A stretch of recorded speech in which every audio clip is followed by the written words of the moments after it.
fu bia bet me hu say akra no so no o ni suban ho yeah o ni suban because you hwe ni yo ya onye ready so be apologize to dia oye no to any shame on gin ni mfumso emtumu ye hu say bia nka when you say yes na korea tie no gin ni mfumso etuma ka nka bon say funny Facebook or funny old interview bia oye abetoja konko famba ana fensu old ye ba out opege wase na no a ope oba na ware no say na unim se be ma de ye nye papa nchesa wa look enti o say won say obi nka say dia oye no like say bia enya na say bia dem person mention say ni old ye ba out na jino no anu so because be me obi asinto e de obi asinto e ono but ono nye ready say obeji ne mfumsu atum kebede na oba bia oba woni mu no de woni ne chat audio eba betu ja say wase wa no apena we na mombo apese opese mombo na onso pese onye den onti we brief na de bia abram fie we chere say mfumsu obi a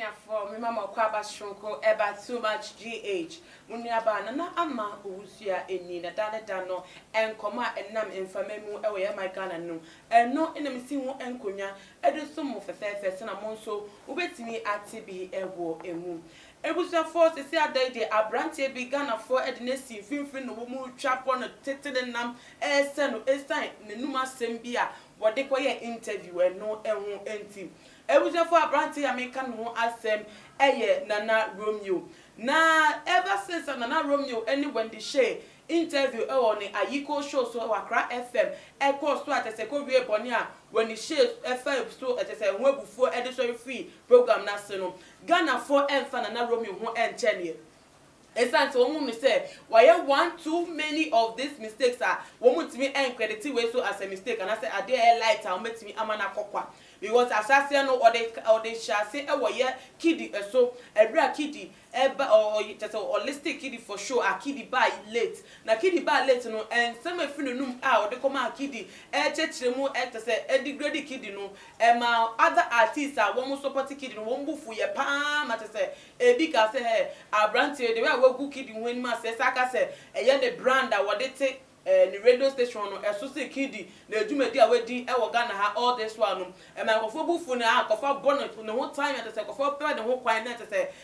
ka wo de na ye tuapa wo mo se na ne nuamu no ono ankasa de no ho ba biem e bra wo kwa interview e ye Wendy Shay na Wendy Shay e ba show na se nka be promote ne nyuma we release the latest single e ye Emergency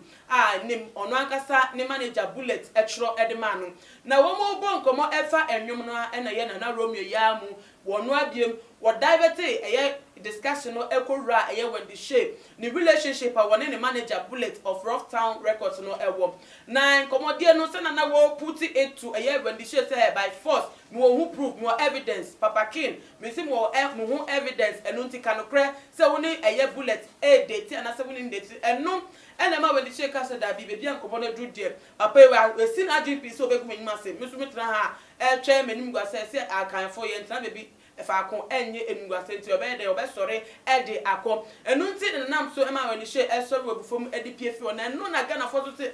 abrantie we aden de pan ne hawa just mo pese wanted to artist or more industry just because who am say one mo ye small and also mo ye young in the industry na enu nti kofodo do na afa no ho time at say ebi ma kwa underground ebi ma dane anas areme yaw akọ underground investigations akọ yi esuma sifidie bia ye na Romeo we sum that say abeye ensep said their man no one makoyi ababontem na se na obi say Wendy Shay won sem osaka eto ato say o will prove e be kire say Wendy Shay won no manager Bullet ehye wono sa so na kofa akọ eye esuma si akọ pe prove won muso betimi de ache kyerɛ sɛ wɔn Nana Romeo no wɔni any credibility wɔni any moral standard sɛ wɔbɛtumi ebisa with the shame afa wɔn akasa mu ni private life na ebusuafo me pese me kan nsɛm bi no akasa me Nana ama owusu ametia na me bɔ me srem na me kan nsɛm na me kyekye nsɛm na ade anim na me ka to obi so no yenkote all the way emba ye ba ye de to no ebe mamu. My dear, I don't know why you are making this matter so complicated. But you know I don't give out loans. And I will be a catch yourself my money loan. I don't give out loans. At the end of the day, you know what I want. I'm a man and you are a woman. And I have proposed to you, say, just come. It's not like say I want to just make love to you once and you go away. No. But when him say we are say a heading. Oh, Bema be a person I mean, I like you. Come home, you don't want to come. And you expect help from me. When I ask you to come, you don't want to come. I don't know why you are being so difficult about this. Sana mekano no watie audio no sana eye abrante na wo audio no wo kan it say ne ne aba fom a wo si oba pe ye live fefe boko no voice no eye Nana Romeo voice na Nana Romeo no amu a wo bisa when the share said dey na wo ne eye ne manager baba epe loan won nchen etimi da koye adwuma bi abo no akasa ho abrabo no wo e kwan ya ono to ede ne fa so say they see ade there hang go hang come Obama ntimi mo ska kwa agi waye bibi o te se wo 9 temu enti wo no so ne dia o de baaye se na muti owedo no ano timu a wo ye like se kyerɛkyerɛ mu se na skills in my life it is se ansa na wo di sika no ebe ma abayo ano se ono so nya no so fa so ntimi yi bibi emfi no eno no ni interest rate o de betu sika no so enu nti en wo ne ne ebo sankomo no ebusafo se nipa trevia se Obama trevia se bo ni trip se oberewa de obepe kwan de aro ansa wa ma sika obe se won famanti utimu se ko se na opena ene sika no de mo ba no nanso ankosa so no ba no sika no epo no na ebusafo audio we ene baku bi so a efia Fabregas ono so eda Kingdom FM ene no ye ya tese wo ko bon komo no eche no bisa Nana Romeo se eba ne sign na brebi wo be dia ne fie junction efre ne se won be hia no wo ho na tese woni no enfa like already no ne na bon komo dada na tese wonim se retrimu pompo de be ne fie ho kra ne junction no so kra kire se wo be se won re no enu ti wo bisa ne sa question no edubia bia Nana Romeo na aka sa question na bodo ni su a confused na so man bebre enu te ma no ekate line ena gana fo bisa sent wo ye de wa wo mpe ena wo de ye obi no na wenti eno baba abonti no amu abeyi no ho ano na ebusafo munkoti anu ye no se sefeta na mo ache madwen e wo ye comment section ohodom yeah wo ha obi e frɛ Romeo says now ma hu se speculation bi ana se my voice be out I say me demanded for sex sebi I want to say this emphatically say Nana Romeo ameti ha yi no me nye Roman father mo Nana Romeo ameti ha no yensa me mo Nana Romeo ameti ha ne sebi me be ma nwi mo me num wi da e wo mabra bo me ba yi me num joto da me num cocaine da mo me num nsa da but e madie se me kase me mpe oba da nyankopon kwa bitua meka wedwemu da meti ho no men gina ba bi ndwa manum se minimum mape dabi minimum e mape yeah ene se yenye wo ba like de brutal meti ma ye wo like wa bobon sem mo but onipa bia unyini a na wo sesa unyini a na wo sesa unyini a now especially mpo se nyame chew eba na wo wia e ma wabra bo sesa nti na mprempi no so obi wo ho na onwo ye no ya de ya se ode munja na wo a obesesa yes ya sabi ya nya kronkron nyame adom ye nim yankopon nti de meka ne se de wati di ya no e abrabo ye de si abusiafo aha ne de show ebusiafo anu hie no e na ode ato so no so wonye pope onye reverend father wonu oyobema wonu so onim ma pepa nti so apema na ebuzafo ayasemu gala ade ultimate na pa na wo akukudro eno ena ode atudwa no na ebusafo eno nti ene ensem bia ekeka nti matonsa e de afem yankosa me nua bema na ye bo ase enkomo we wo mebo am ne ehu ne pomasi bre eni tije bre ye twa ye ho e de aba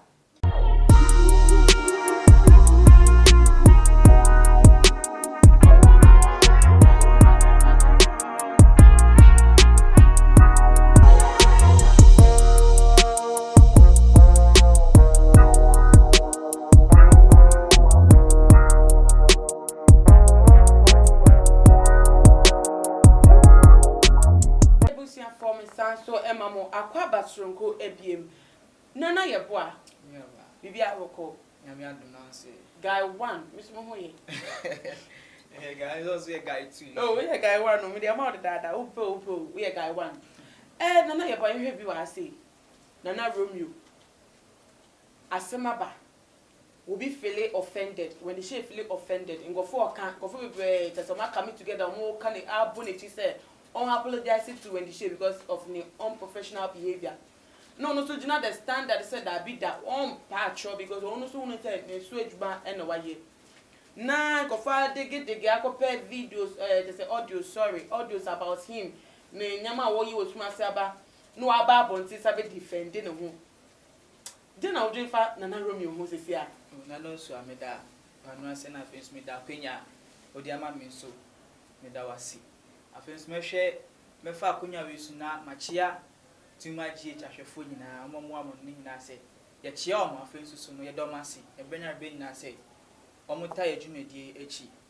na onse Romeo asem no edikan bae no yaka bia de na atum bia bet me hu se akra no so no o ni suban ho Na Romeo no yeah o ni suban because ye hwe ne yo ya onye ready so be apologize to dia oye no to any shame on gin infumso emtumye unze se bia anka when he say yes na korea tie no gin infumso etuma ka anka bon say funny face back of funny old interview bia oye abetodwa konko famba ana fensu old ye ba out opege wase na no a ope oba na ware no say na unim se be ma de ye nye papa nchesa wa look enti o say won say obi nka say dia oye no like say bia enya na say bia dem person mention say ni odo ye ba out na jino no anu so because be me obi asinto e de obi asinto e ono but ono nye ready say obeji ne mfumsu atum ke be de na oba bia oba woni mu no do uni ne chat audio e ba betu ja say wase wanu apena we na mbo apese opese mbo na onso pese onye den unti bi na de bia abram fie we chere say mfumsu obi aho so what I say bia why you be mfumso na ga no bi etu na no egu so Nana Romeo just say nya no hu bi nka say oh okay fine me hu say bia dia me ye no kan say mfumso ani bia ma ye mfumso nti no ga na fo mbonye de mumfa encheme onje ne mfumso nye den entu ya si dia o twa esan nim say di tia den achia enti so nim say bia wo nim say why boni na say bia obi abeka say bia menua dia oye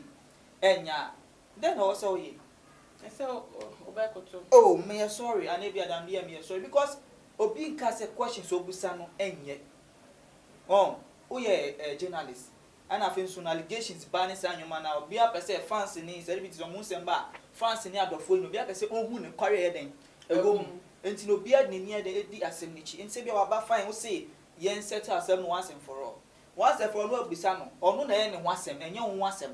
okay onu na ye ne ho asem enti obisa no wa kan say ni say ya then also ye baby okadu ye no botaye ode ba onu uche interview no ni when she dem na wo say when she ka say ya ba ha say ye be ye promoting me the new song am there dem dia ba no say ani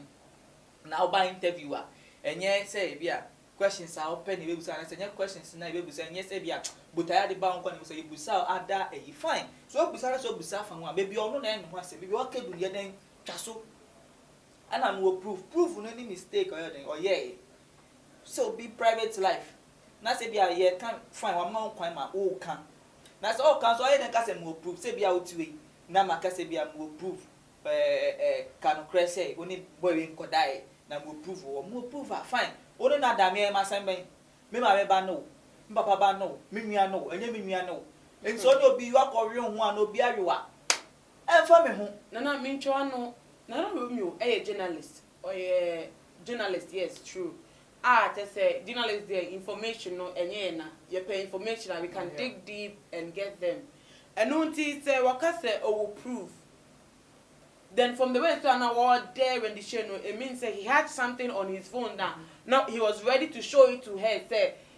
what does this mean? So like me showing something to you. So if what I'm asking you don't want me to ask you, then what does this mean? But when he say and I'm who crying, and until does it justify the fact that say why you saying into and go back what they care about in the past relations? Share there ya all day then say no approve no. One them near can. When the say Come on, interview. And I'm say into what the can say.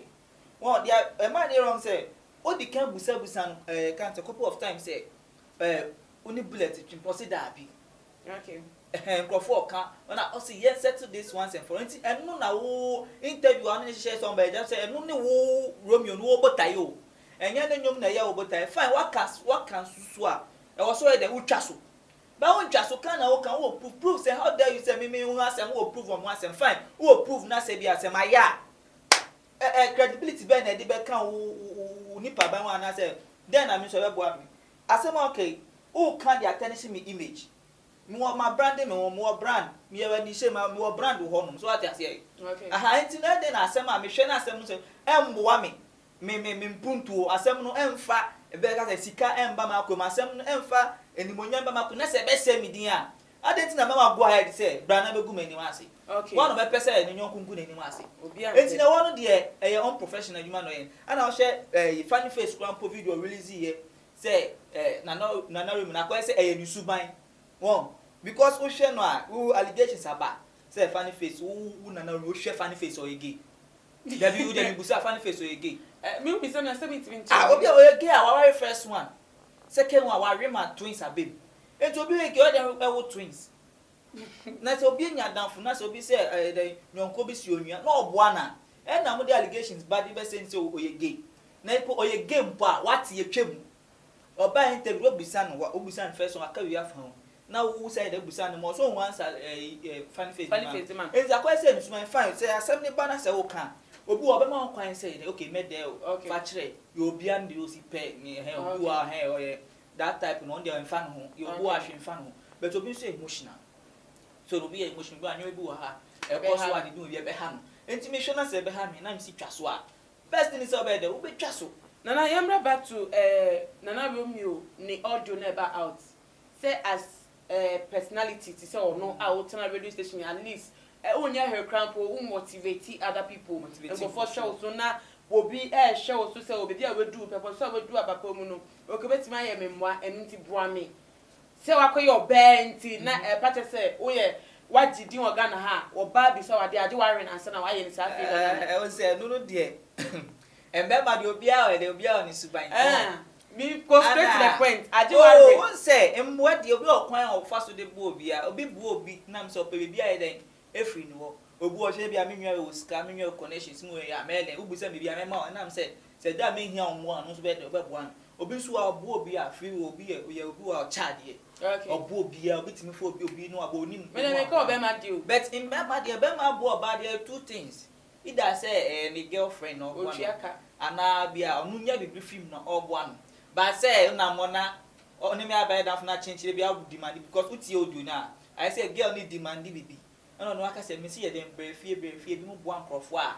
o me den like be me bia be ma bibre boa oba e ya no person den on fa sex nye den exchange na bi bet me say bra me see me need you went sa bet ono person on read do no ono wasa tag say me ni sa age no ho master any format dem any format be be format on one that say it's format in the doors into ono so kwan ya the first one say oba reply asem me no ka no onye dua se bi onye dua ana ono nwi ono monsa na be me bia so akono na nsem de bebre na den kan say ni hu wo ho la say ni say bia obi a ni hu no na hu ho na just say de okakra hu say ade no say ade no hu o say clear audio na ba ele ono aha nti no so ye den wo hwe video ya or reply to audio no say onye dua ntina say be maybe but fine be maybe an wo dia enu also won say genti audio no ba so person kire say obi a osintoye won ntina bia wa ya fonso agitum won o nim dia wo ye osumasi o enti bia be national because say audio no ye wo say enye wo ye wo am go prove like when go ahead ebe go ani ma say me yipia na o ge kura o yipia nko busa na ko beka so me yipia ahwe kura nka ade openta again no be man ka say bia wa ma mi amelikia o be man no nana yede yen komo no ebe we no se si ono no reply of the ababonte no does it make him credible authentic e we djumedi a we na e just say like ebe ma also no close be free ne reply na me kan say emuaye of the abate o di defend audio saba on say ngwa say ba no person che say bia audio no be me bia anye bia ni sa anye ma no ne hu ho ni de na no no onye pope no onye pastor no onye say ni na person che say o person onye de ni allegations aba na say audio na about no person onyi adwi Ghana for adwi free so but audio no de nka hwa an se da nya be me bia de say be bia o to ni sa anye oditimi enya na eyi ne nwoma on but e was so che say fum so obi aho entu nyo obi asem na oka susuka enti ka che na room say on susunka onyo obi interview dey won say hwe we a Halifax ebe here Joyce Blessing they were present yasem no Joyce Blessing person be ka so but o man kom den a they were obusa asem no o den oka o man mu aye because fine oka say yenyi kwa worry sem entu nchen enso awari sem no eni wadwuma na eden ukunu na ye wo yi aha ni wadwuma na eden ben ensi ye ka se ye ka adwuma na eden a besi den awari sem so ukunu ye den ebembi but ye fa no to je hwede ya wa won ya asem no obusa biara o mani nwaye ense bia obi so obi wo kwan so aye ni wasem to timi nka se me wo out there you bia na o to no ka se Joyce Blessing me wo prove wo se bia wa ko esi ti na ko e bi ye fine ye nye won say young professional ye nye yo ko betimi fa so ma ka wani she betimi ansa no e be depend on the way on be bisa wani she okay so what I say e be a bullet your manager allegations here be ye timi ye ka se be fine ye ka onyo right but allegation o say timi clear ko be she be ti fa clear e be a bullet then na be why be binti na Ghana for ka se mo twempna and e be more times bullet ben ho oni ne kwa ha won enti o kwan mes yo kwan a amani pana ka se mo no kwa no person be kan enti o so adwuma ne de o go back to school no dey o sa ko su adwuma no bi nana ye bo anim se me say de bia me ka che o me invite ne ba me ti mo ye ready o be kan sem o say nana Romeo ensa ne chi ensa ko school journalism school no on trans no on so ade ade no ye kire no on so ne ye se no betimi aba bonten be di adwuma no eye won so wo hwe ye so de ne wadwe nche efa nana Romeo oduo eba bonten efa ne ho anu ye a wode ba ye ene de nana ye bo aso de to aso se the right one as say ye nana Romeo enye ni niemu no obetimi e de atudwa e wo Tuma GH ye comment section follow him o Tuma GH Instagram page at Tuma GH _ midin de nana ama owusa mini nana ye boa enena yesi enkonya that's na ye besan edin hwemu bi makram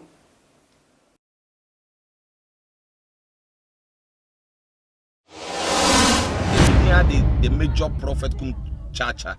on say me catch was say bomoden na hwe too much GH on say me kan ye nyene bone pa na kase ye pe wo wi ase ya asonde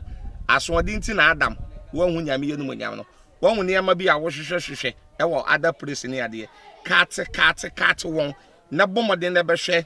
too much GH be hwe na subscribe bomoden o be hwe pe na wa ye subscribe o subscribe subscribe na subscribe na o subscribe a na wo benya ne ma pe a wo pe ne ma papa a wo pe ahwe nyame hira na ura